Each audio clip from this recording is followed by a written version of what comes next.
Hey everyone at St. Paul's. Father Rob Longbottom here with St. Paul's School Chapel. And I am right here in the chapel because this week you are now going to have in-person chapel once again. Hey, take a quick look and see what we got here. Look at all those spaced out seats and look at how amazing it's going to be. We're going to be excited. We're going to have Richard Garugian with us playing the piano. I'll even pull out my guitar. We'll be together again.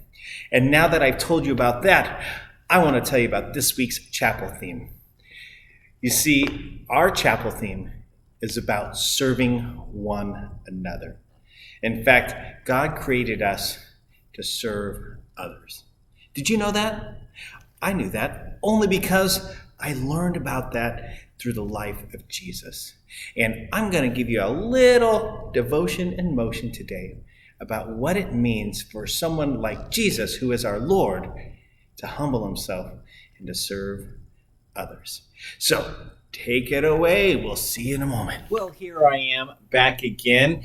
I had some technical difficulties with the devotion and motion that I put together for you. It was actually quite fun, and I'm sorry that we don't have that. But I do have something that I'm going to do now that is a little bit different, but more in keeping with the story that I'm about to tell. We are looking at the theme, we are God's servants. And there's a story right here in the Storybook Bible about the servant king, which I think is an absolutely beautiful rendition of what it means to serve others. So let's take a look at this story really quick. It was Passover, the time when God's people remembered how God had rescued them from being slaves in Egypt. Every year, they killed a lamb and ate it. The lamb died instead of us, they would say. But this Passover, God was getting ready for an even greater rescue. Jesus and his friends were having the Passover meal together in an upstairs room. But Jesus' friends were arguing. What about? They were arguing about stinky feet. Stinky feet? Yes, that's right, stinky feet. Now, the thing about feet back then was that people didn't wear shoes. They only wore sandals, which might not sound unusual, except that the streets in those days were dirty. And I don't mean just dusty dirty. I mean really stinky dirty, with all those cows and horses everywhere. You can imagine the stuff on the street that ended up on their feet. So anyway, someone had to wash away the dirt. But it was a dreadful job. Who on earth would ever dream of volunteering to do it?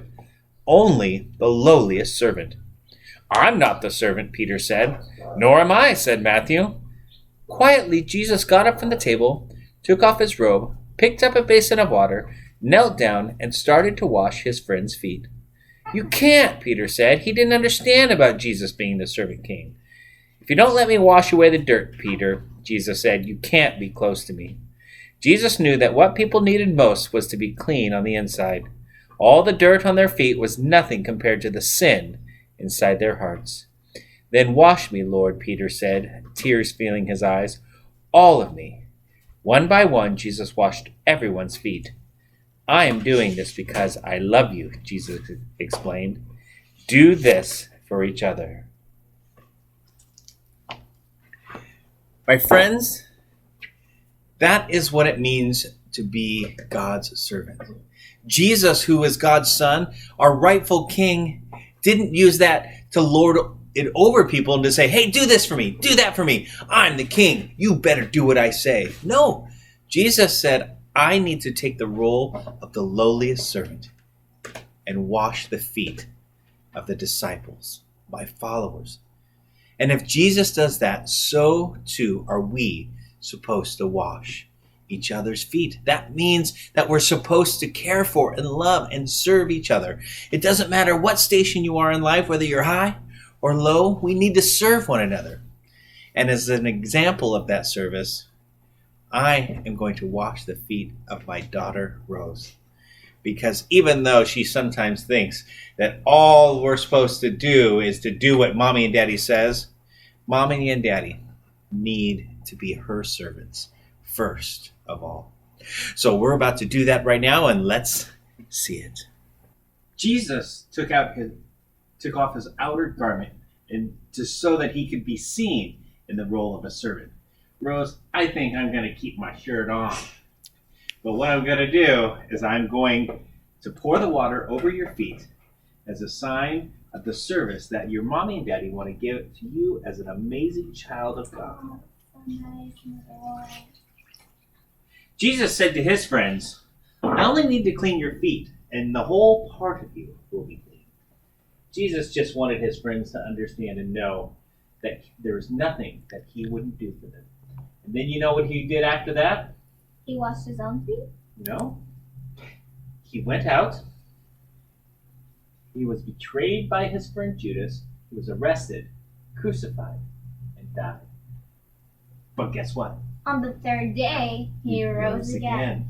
There's nothing that Jesus won't do for us, the servant king.